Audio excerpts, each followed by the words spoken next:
Have you ever felt like you're wasting your time posting Etsy listings? Do you ever feel like you're wasting efforts posting dozens and dozens of listings with little to show for it?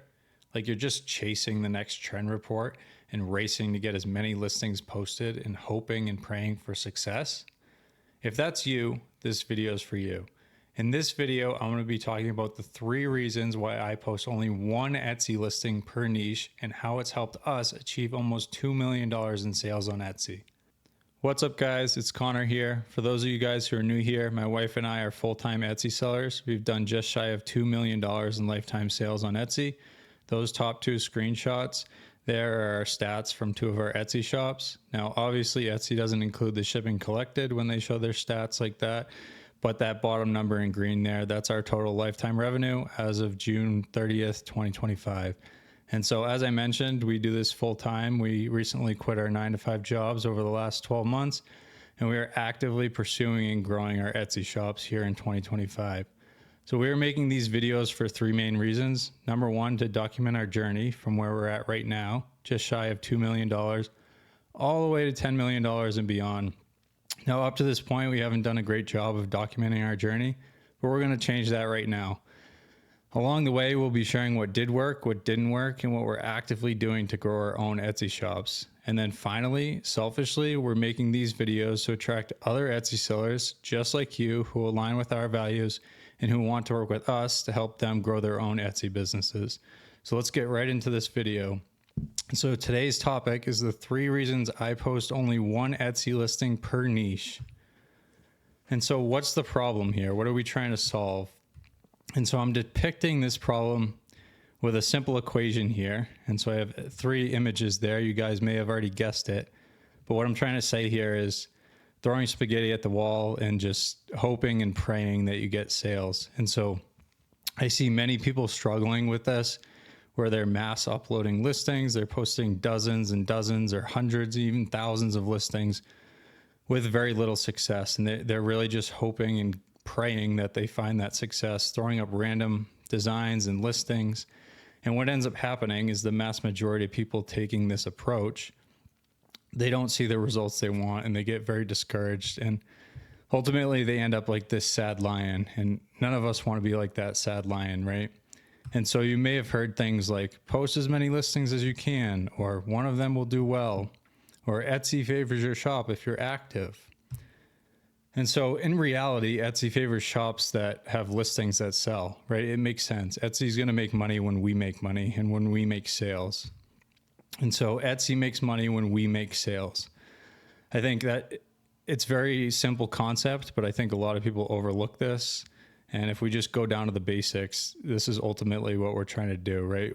We want to make Etsy happy so that they're going to show our listings, and Etsy's happy when we make sales. And so if your shop has hundreds or thousands of listings that never sell, why would Etsy show your new listings?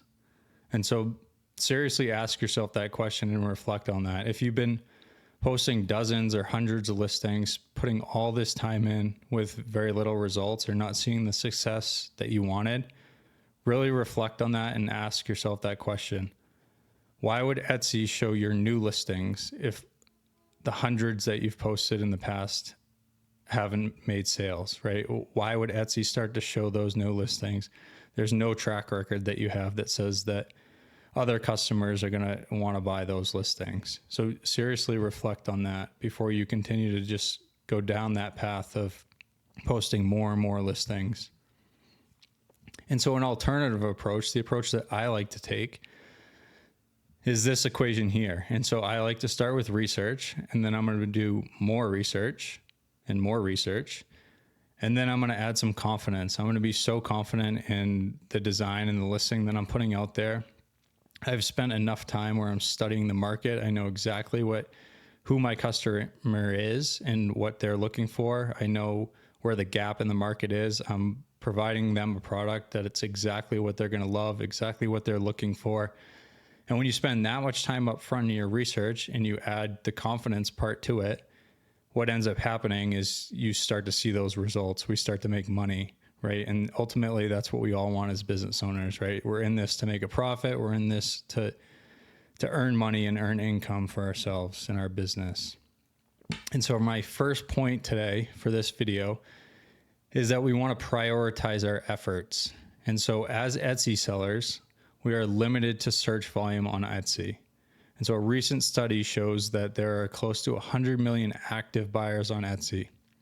And so as Etsy sellers, our number one goal is to leverage this search volume.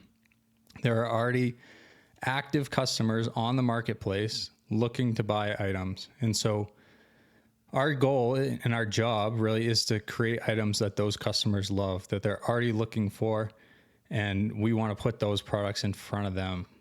And that's the huge benefit of selling on a platform like Etsy, right? Compared to having your own website, maybe like Shopify, where you have to go get all that traffic. The traffic's already there when you're selling on a marketplace like Etsy. And our goal is to leverage that search volume that's already there, leverage those actual customers that are already there, and put those amazing products in front of them, the products that they're looking to buy. And so to contrast this, if we stay stuck within only a few niches, we limit our potential to the search volume of those niches. And so I've tried to depict this on the chart on the right side with that blue line. And so I often, when working with coaching clients, I'll hear things like, I only want to sell to dog lovers. I only want to sell things to nurses or to teachers. And while that sounds good at face value, what people are ultimately doing when they do something like that is they're immediately lowering their ceiling, right? Those 100 million active buyers, you're right off the bat lowering that to however many dog lovers there are, however many people are buying gifts for nurses or teachers. And so because we're selling on a platform, we want to stay away from that approach, right? We want to leverage as much search volume as you can and find all those high potential niches within your product category. And so instead, if we more quickly expand our listings to all those high potential niches within our product category, our potential increases significantly, right? You're no longer at that low blue line. You start to capture more and more search volume of that total close to 100 million active buyers on Etsy. And so cast your net really wide. Leverage all the search volume you can by creating listings in each high potential niche in your product category. And so you guys may be wondering, well, how do I know what the high potential niches are? I'm not sure what I should do. So I recently did a training video on Jesse Teach's YouTube channel where I gave you guys a full plan and what I would do to go from 0 to 100K for the rest of 2025.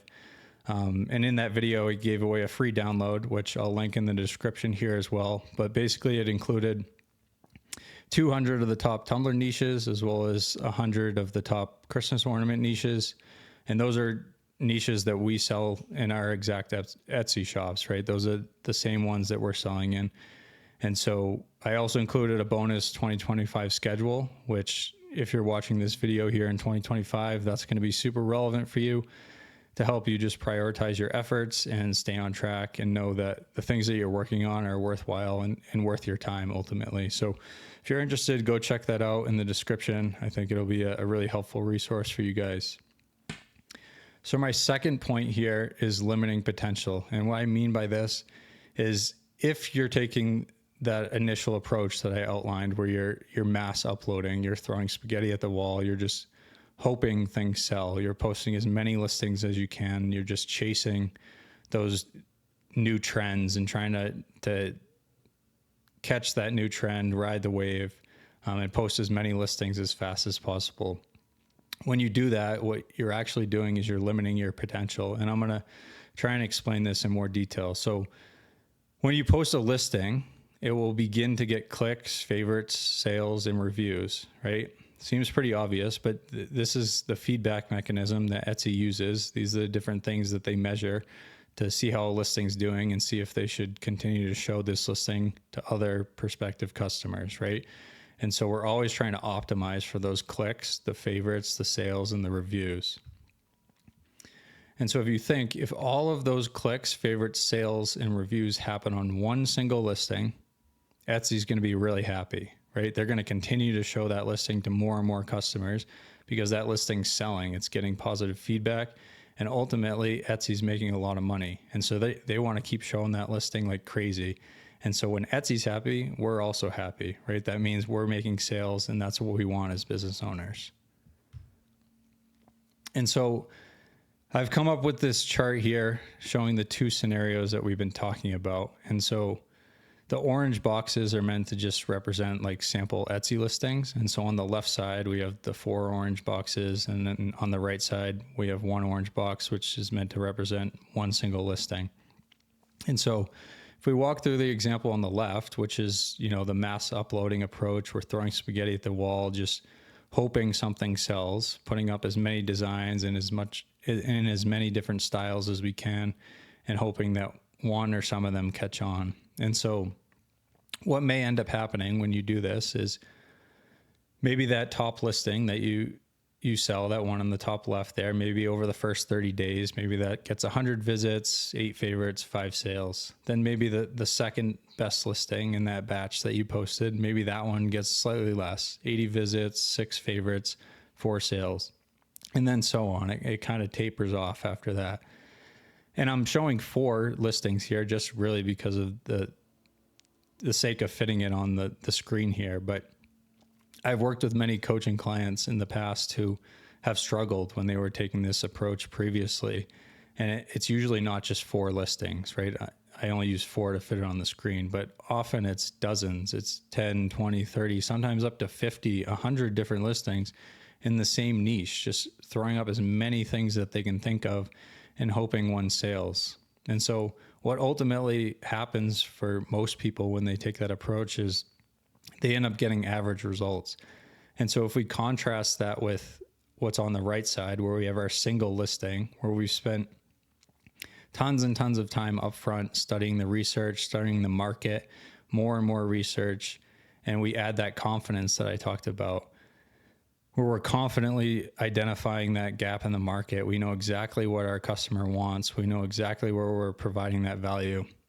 When you do that and you put out that single listing that you're so confident about, what ends up happening, you give yourself a much higher % chance of that listing going viral.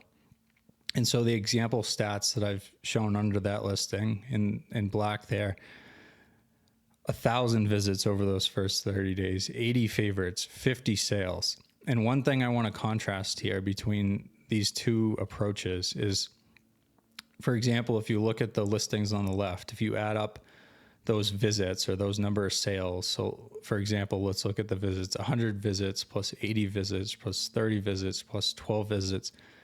The sum of those, that's much less than the 1,000 visits. So what the point I'm trying to make here is, if you take the approach on the left, the sum of all those stats doesn't add up to what's on the right. And I think that's a common misconception, right? You think you're giving yourself a better chance and more at-bats by taking the approach on the left, but ultimately you're actually hurting and limiting your potential.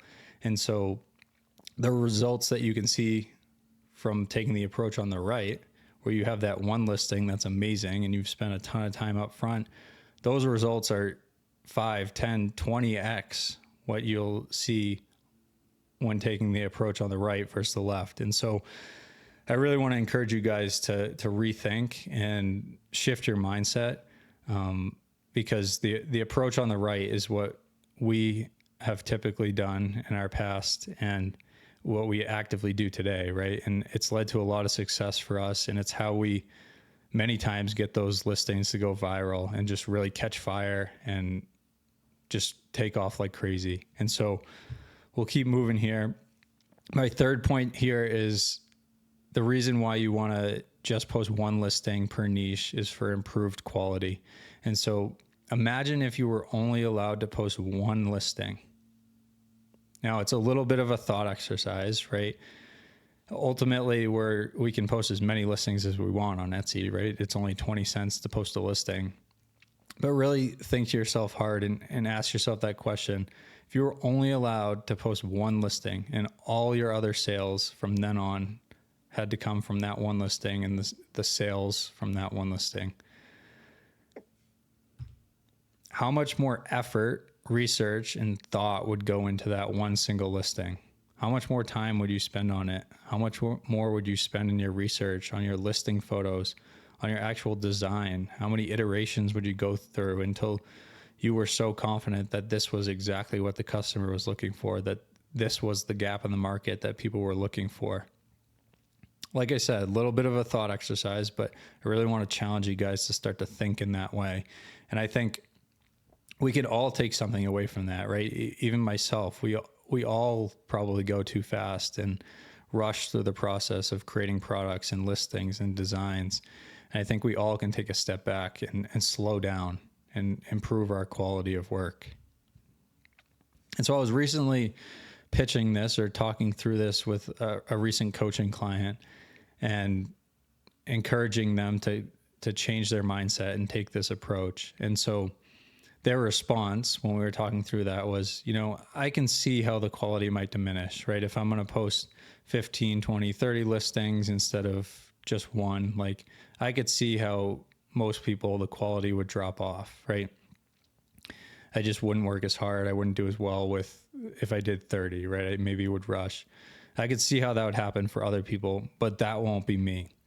And I think I wanted to highlight this because I don't want you guys to fall into that trap, right?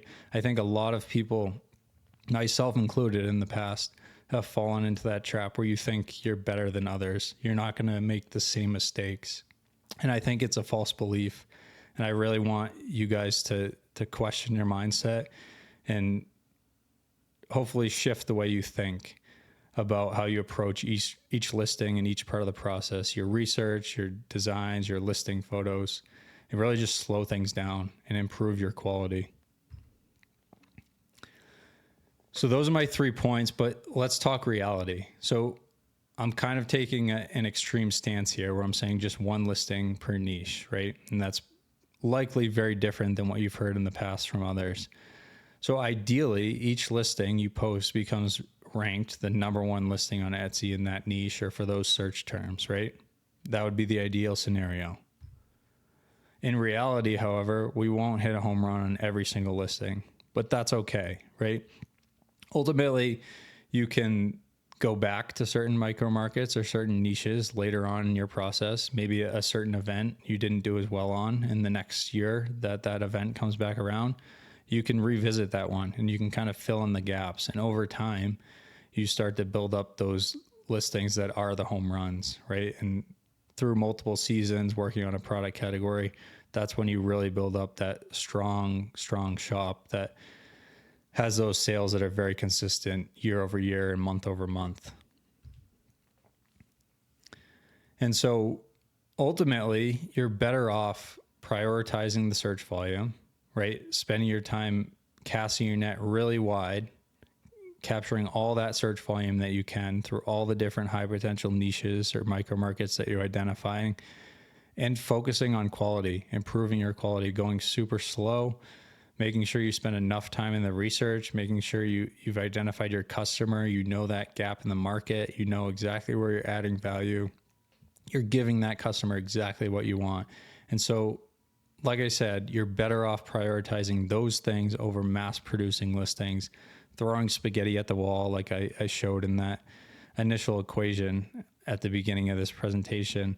And I don't want you guys to be like that sad lion, right? I want you guys to hopefully shift your mindset and change the way you think or approach how you create listings and how you approach your research and listing photos. And ultimately, I want you guys to find more success, right? I want all of you to have more success and generate more revenue and profits in your own business. And so the other thing that I wanted to touch on here was A/B tests. And this is a question that I often get asked. And so for those of you who don't know about A/B tests, A/B testing is just a way that you'll test a product or a service or an offer that you have. In this case, for Etsy, oftentimes people are testing various things in their listings. So they may test, for example, the thumbnail image, the first photo on a listing. That's often really important for getting that click and improving your click-through rate. And so people may test that by swapping out a different one and try and get feedback from real customers, seeing which one they click on more and therefore which one would perform better. And so I wanted to bring this up because I think a lot of people use A/B tests as an excuse to post as many listings as possible. They're really not truly doing an A/B test, right? They're just mass uploading, and they never really go back and study the data. They're just using it as an excuse, and they throwing spaghetti at the wall. They're just posting as many listings as they can. And like I said at the beginning, just hoping and praying for those results. And oftentimes when I see people trying to do this, they're not seeing the results they want. They get very discouraged. And so while there's a time and a place for A/B tests, obviously it can work. It's used in many industries and can give you amazing data. I really want to challenge you guys to stop leaning on this, stop using it as an excuse to post as many listings as possible. Instead, try and be super confident in what you're posting, super confident in those listing photos that you create, that those are the best ones that are out there on Etsy. If you're working on a new design and you don't get to the point where you feel like this is the absolute best thing that's in that micro market or in that niche, you're probably not ready to post it yet, right? You probably should spend more time researching, more time identifying that gap in the market, identifying where you're adding value and providing that customer exactly what they want. And so ultimately what's worked for us is the second approach that I've been highlighting, these 3 points, right?